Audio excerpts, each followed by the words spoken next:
Ladies and gentlemen, welcome back to another episode of Just Another Talk. Today, we're going to talk about a bit more buffoonery. This is Julio Foolio. If you don't know, he's a rapper, or I should say was a rapper, because he was killed by these four individuals here, and they were on trial. The verdict has come back. They're all going to be spending life in prison without the possibility of parole. But the reason that I even wanted to talk about this situation just is specifically because of Sean Gatright. I think that's how you say his name. I'm not sure, but it's the gentleman right here in top left. This young man has essentially, and all three of these guys, all four of these guys, I should say, have thrown their lives away for the ridiculousness of being a part of a gang. The point of me making this video is that I wanted to draw attention to this problem we seem to have in our community, specifically the black community. I know I'm always joking around saying, I know black, I Dominican. It's a joke. But honestly, we need to address this and something needs to be done.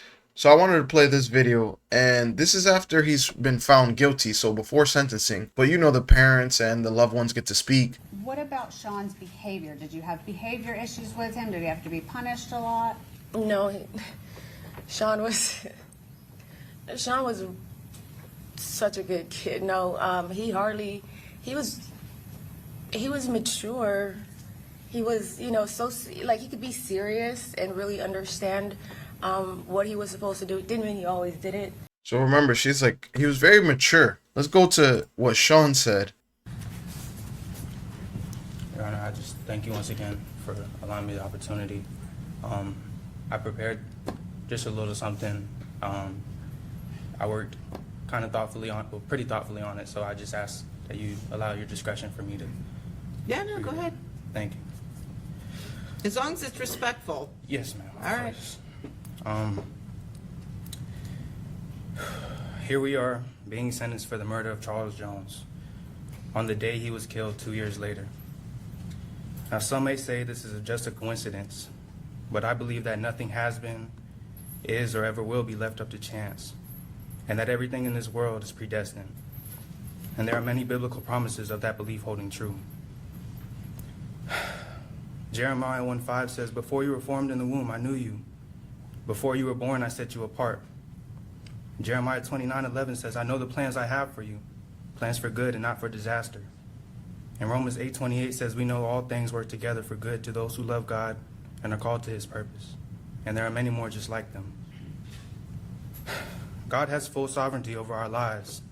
What he just said is all very true, but what doesn't change is the consequences to your actions. For example, my mom always told me, if you jump off of a building and on the way down, you pray to God and ask him for forgiveness, he will forgive you and you will go to heaven. But what he doesn't remove is the consequences of you hitting that ground. In this instance, he is saying a lot of the right things. To me, the thought process he's having is almost as if, like, I deserve a second chance, when it's like, yeah, you're getting a second chance by being able to spend life without parole in jail. I think when a situation happens like this, the book needs to be thrown at these kids, at these young adults, because attacking someone, planning it, renting an Airbnb, figuring out where he is, even having a woman try to set him up to figure out where this rapper was so they can take him out. Like, these are all things that you can't just push away with Bible verses, my boy. He chooses our times of peace and prosperity, our times of joy and laughter.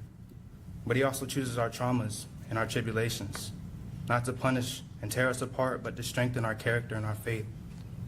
Everyone wonders how and why I ended up in a situation like this. Being Despite stupid. growing up with a loving family, nice home, multiple opportunities, and Right. promising potential. Some act as if is it impossible or unheard of for someone like me to find themselves in a situation like this. But in reality, it is much more common than we think. It has been happening long before today. It's not impossible or unheard of. It's just insane that someone would throw away what they could have built for the streets, essentially. Okay, his mom served in the Marine Corps. His stepfather was in the Air Force. He didn't grow up in poverty. He may have moved around a lot, but he didn't grow up in poverty. I'm pretty sure that they taught him good morals and good ethics. He chose to play in the streets. You play in the streets, and this is what you get.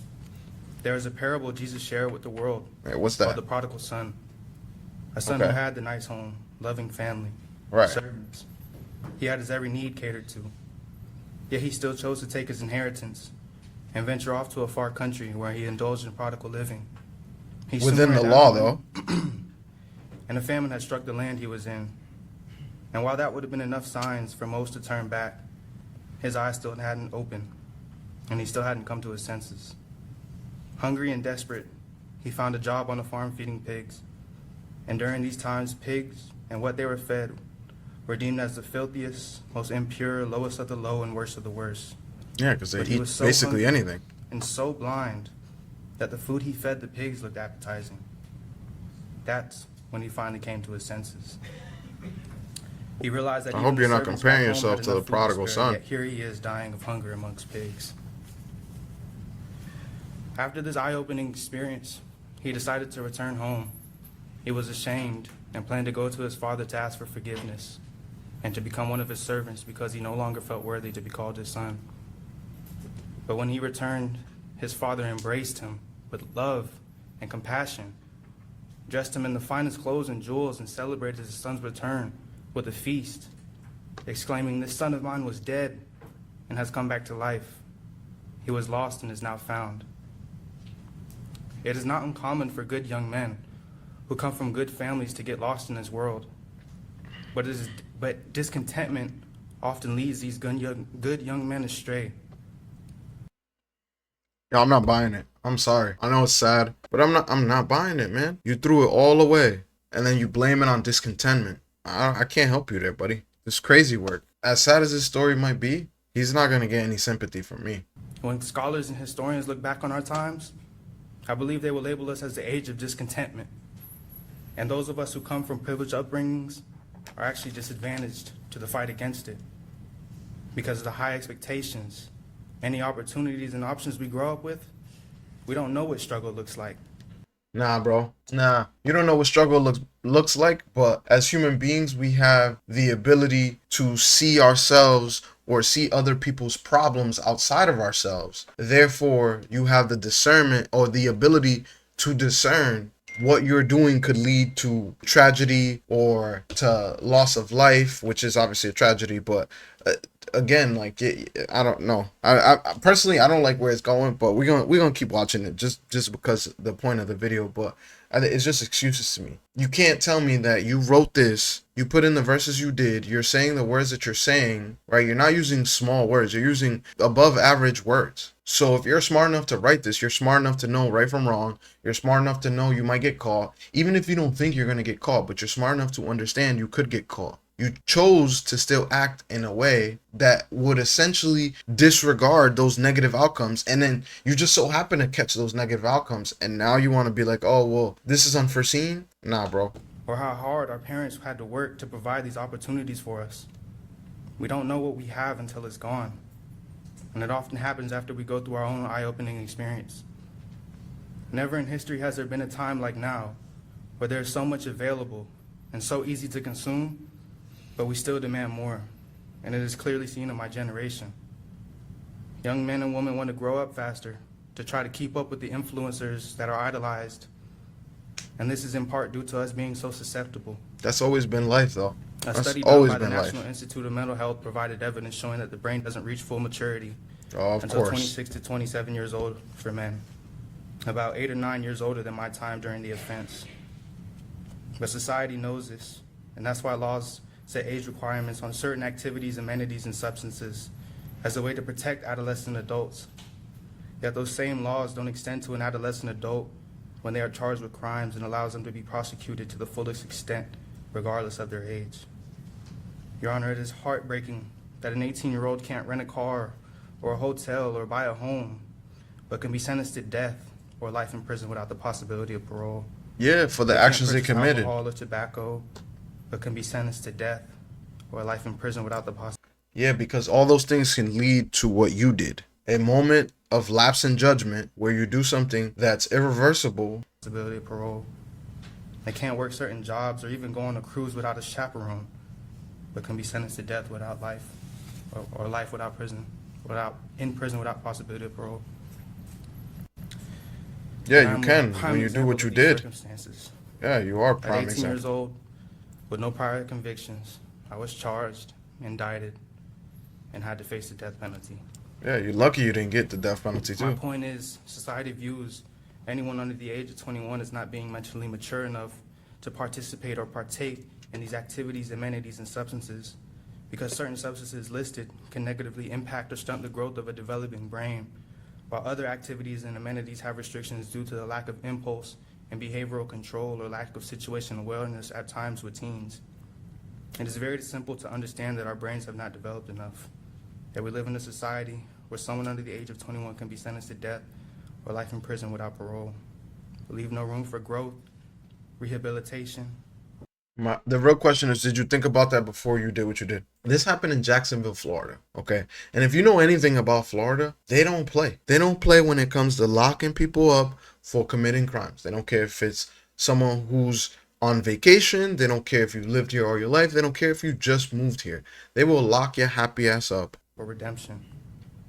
We don't account for the fact that they weren't a fully developed adult and their judgment and decision-making abilities. No, once you're 18, you're an adult, bud. I believe it is cruel for someone under the age of 21 to be sentenced to life without parole or death before they're even old enough to be fully emancipated or to fully comprehend what consequences their actions carry. How can you not comprehend, bro? You I know say good all this from because I want right to from see wrong. Change for those whose fates were sealed long before they were born. Yeah, that's cope. I'm not gonna let that shit slide. That's cope. Let's rewind it real quick because I want to make sure that I heard this correct. Change for those whose fates were sealed long before they were born.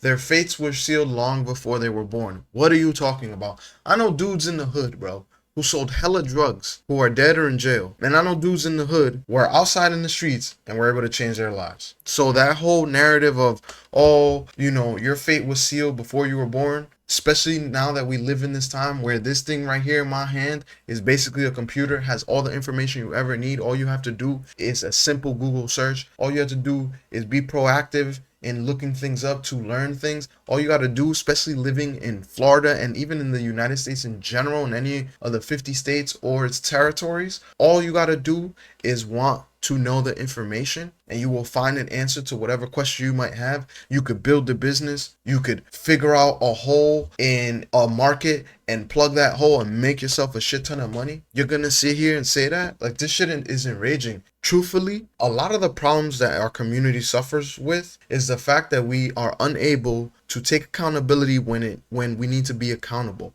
Hold those accountable for the shit they do. And this is a perfect example of that. To me, that last phrase right there and a good part of this speech was all about not holding yourself accountable for your fucking actions. I don't care. I'm gonna say it. It's literally enraging to hear this man speak and say those things. No, I'm sorry about, and now it's not over yet, so maybe he says this, but I haven't yet to hear I'm accountable for my actions. I apologize for the people I've hurt. I wish I could change it, but I can't. I understand that now I have to suffer the consequences of my actions. None of that. Everything has to do with how unfortunate he is and how unready he was and how he didn't understand the circumstances of his actions and blah, blah, blah, blah, blah. I'm not falling for it, young man. Change for the prodigal sons and daughters who ventured off too far in the world and got lost. Change for those who haven't reached full maturity or unlocked their full potential as adults. Change for the ones who never had the option to go around, over, or underneath, but straight through their obstacles. In spite of my current circumstances, I still trust in all those biblical promises. And I believe that I am exactly where God planned for me to be, a plan He created long before I was born.